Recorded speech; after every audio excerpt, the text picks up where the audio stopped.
देखिए, टूल्स में किसी को कुछ नहीं पूछना, आ गए सारे टूल्स।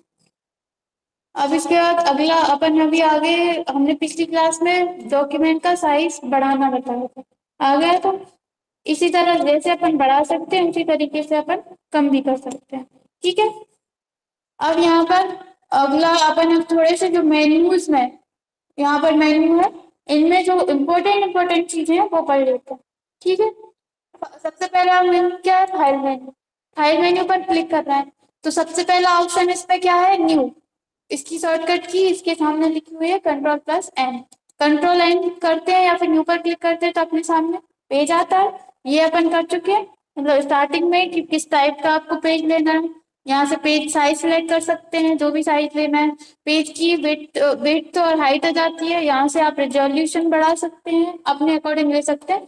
पेज के अकॉर्डिंग आ जाता है रिजोल्यूशन। अगर रिजोल्यूशन बढ़ा दोगे तो क्या होगा, आपके पिक्चर पेज के ऊपर जो भी आप पिक्चर बनाओगे उसकी क्वालिटी अच्छी आएगी। ठीक है, यहाँ से मोड चेंज कर सकते हो, आरजीबी पेज का मोड चेंज करना है, आरजीबी रखना है, बिटमैप रखना है, ग्रेस्केल लिखना है। ये कहाँ पर दिखते हैं, देखो जैसे हमने आरजीबी सिलेक्ट किया, ओके कर दिया, यहाँ आ रहा है आरजीबी।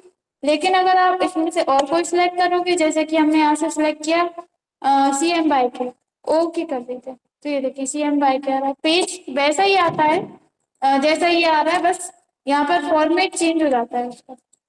ठीक है, ग्रेस्केल लेंगे तो इसके ऊपर जो भी आप पिक्चर लेकर आएंगे वो ब्लैक एंड व्हाइट आएगी। ठीक है, अपन नॉर्मली आरजीबी ही सिलेक्ट करते हैं।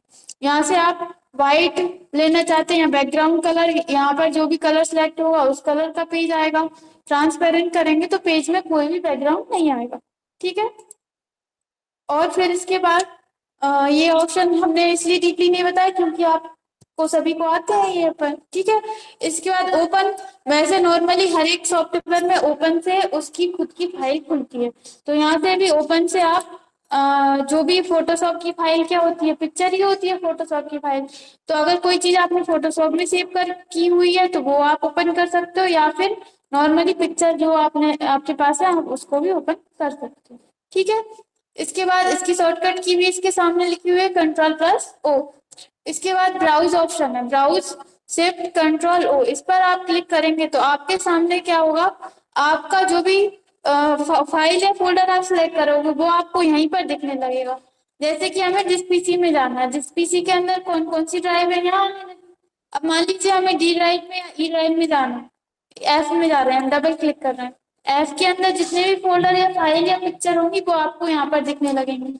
ठीक है, ये देखिए, अब मान लीजिए हमें ये वाली पिक्चर चाहिए तो हम डबल क्लिक कर देंगे तो ये आ जाएगी। आ रहा है समझ में? ब्राउज से क्या होगा, आपके सामने वो फोल्डर यहाँ पर साइड में खुल जाएगा, आप उसके अंदर से देख सकते हैं कि ये क्या चाहिए क्या नहीं चाहिए, वो आप यहाँ से लेकर आ सकते हैं। ठीक है, इसके बाद open recent open H option है, ओपन एच पर क्लिक करेंगे तो आप देखिए जैसे कि हम यहाँ से ये वाली फाइल पर क्लिक कर रहे हैं, ओपन कर रहे हैं, नहीं हो रही, एरर बता रहा है could not open file because it is not a valid photo soft document. क्यों नहीं हो रही है ओपन, क्योंकि आप फाइल पर जा रहे हो, यहाँ से ओपन एज पर क्लिक कर रहे हो तो यहाँ पर फॉर्मेट क्या सिलेक्ट है, ओपन एज फोटोशॉप, यानी कि अगर आप यहाँ से कोई फोटोशॉप की फाइल ओपन करोगे तो हो जाएगी, लेकिन ये कौन सी फाइल है, जेपीजी फाइल है। तो जेपीजी फाइल ओपन करने के लिए आपको क्या करना पड़ेगा, यहाँ से जेपीजी सिलेक्ट करना पड़ेगा, फिर आप उसको ओपन कर सकते हो। ठीक है, अभी भी बता रहा गलत फॉर्मेट सिलेक्ट किया अपन ने, अपन को सही फॉर्मेट सिलेक्ट करना पड़ेगा। आ गया समझ में? अपन देखते हैं इस पे, माउस पॉइंटर लेकर जाते हैं, क्या आ रहा है, जेपीजी फाइल, यहाँ से जेपीजी सिलेक्ट कर लिया है अपन ने। देखो पीएनजी फाइल है तो यहाँ से पीएनजी सिलेक्ट करेंगे, और अपन देखते हैं एक बार और इसको लेकर और ओपन करते हैं। ये देखिए ओपन हो गई, पहले से थी शायद ये, अपन फिर से करते हैं, इसको क्लोज कर दिया, ओपन एज पर जाएंगे और यहाँ से इस पर ही क्लिक कर रहे हैं, जेपीजी सिलेक्ट है, ओपन कर रहे हैं, देखो हो गई ओपन। ठीक है, अगर सही फॉर्मेट आप सिलेक्ट करोगे तो ओपन हो जाएगी, अगर गलत फॉर्मेट सिलेक्ट करोगे तो नहीं होगी, मतलब जो फाइल आप ओपन कर रहे हो उसको फॉर्मेट ही सिलेक्ट करना पड़ेगा। इसके बाद इसमें अगला ऑप्शन है ओपन रिसेंट। ओपन रिसेंट से वो ऑप्शन आ जाएंगे जिन जो आपने अभी थोड़ी देर पहले ओपन किए होंगे इसमें, जैसे कि अपन ने यहाँ पर ये इमेज ओपन की है, कोई सी ओपन करके हटा दी है, तो रिसेंट में इस पर क्लिक करेंगे, देखिए रिसेंट वाले आ जाएंगे, रिसेंट प्लेसेस। ठीक है, आ गया ये समझ में, यहाँ तक आ गया, इतने में किसी को कोई डाउट है? अब इसके बाद अगला ऑप्शन है सेव और सेव एस। तो सभी को नहीं, ये है क्लोज। क्लोज से क्या होता है, इसकी शॉर्टकट की होती है Ctrl+W। यहाँ से क्लोज नहीं होता, क्लोज से पे क्लिक करोगे तो जो रिसेंट में आपकी फाइल सिलेक्ट है वो क्लोज हो जाती है। ठीक है, या तो आप कीबोर्ड से Ctrl+W दबाओगे तो हो जाएगी, या फिर आप ये सिलेक्ट है, इस पे जाएंगे Ctrl+W दबाएंगे, ये सिलेक्ट डिलीट हो जाएगा, हट जाएगी। ठीक है, फोटोशॉप हटाना है तो उसके लिए अपन को अल्टर के साथ F4 दबाना पड़ेगा। ठीक है, वो सभी में अप्लाई होती है, अल्टर के साथ F4 दबाओगे तो जो आपके सामने रिसेंट विंडो है वो क्लोज हो जाती है। इस यहाँ से क्लोज करने की शॉर्टकट भी होती है Alt+F4। और यहाँ से कोई विंडो खुली हुई है उसको सिलेक्ट करना है तो क्या करोगे आप, अल्टर के साथ, सॉरी कंट्रोल के साथ W, क्लोज ऑप्शन पर जाओ। इसके बाद सेव और सेव एज सभी को पता है इनका क्या यूज होता है, बताइए क्या होता है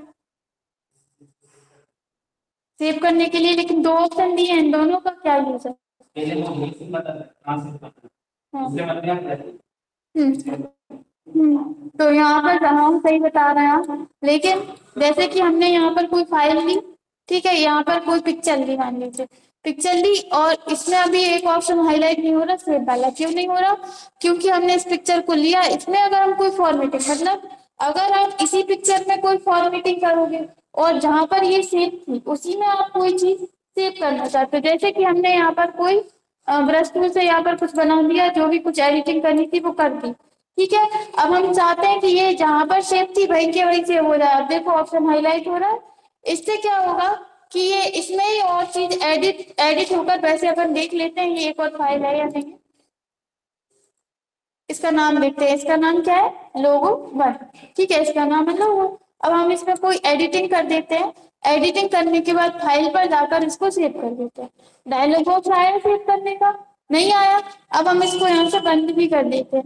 अब आप फाइल पर जा रहे हैं, ओपन पर जा रहे हैं, अब आप देखेंगे कि लोगो 1 में हमने जो एडिटिंग की थी वो यहाँ पर वहीं के वहीं सेव हो गई।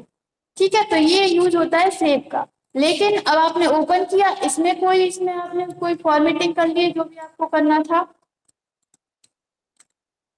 कोई कलर वगैरह आपको देना था बैकग्राउंड में, या जो भी करना था आपने यहाँ पर दे दिया है। ठीक है, अब आप चाहते हैं ये सेव तो हो जाए, लेकिन जो हमारा पहले वाला था वो वैसा का वैसा रहे और ये और किसी जगह पर सेव हो जाए।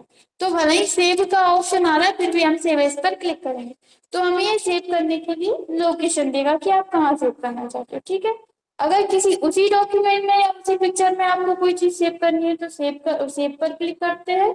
और अगर उस चीज को आपको वैसा ही रहने देना है, दूसरी जगह सेव करना चाहते हैं, तब आप सेव एज क्लिक करते हैं।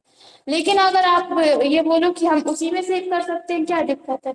दिक्कत ये है, बाई चांस हो सकता है आपने कोई गलत फॉर्मेटिंग कर दी हो तो आपकी मेन पिक्चर खराब हो जाएगी।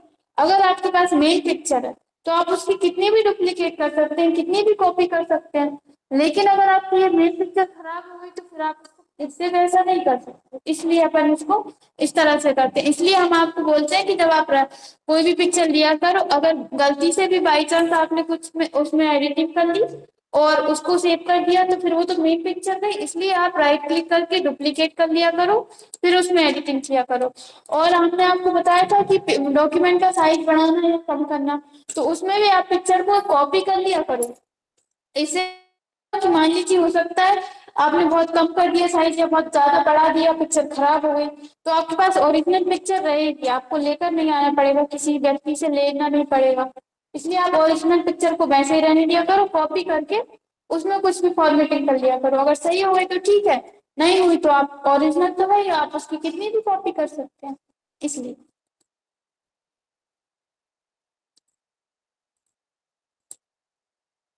इसके बाद इसमें सेव और सेव एज का मतलब समझ गए। अब इसके बाद अगला ऑप्शन है इसमें save for web. Web page के लिए आपको कोई सेव करना है,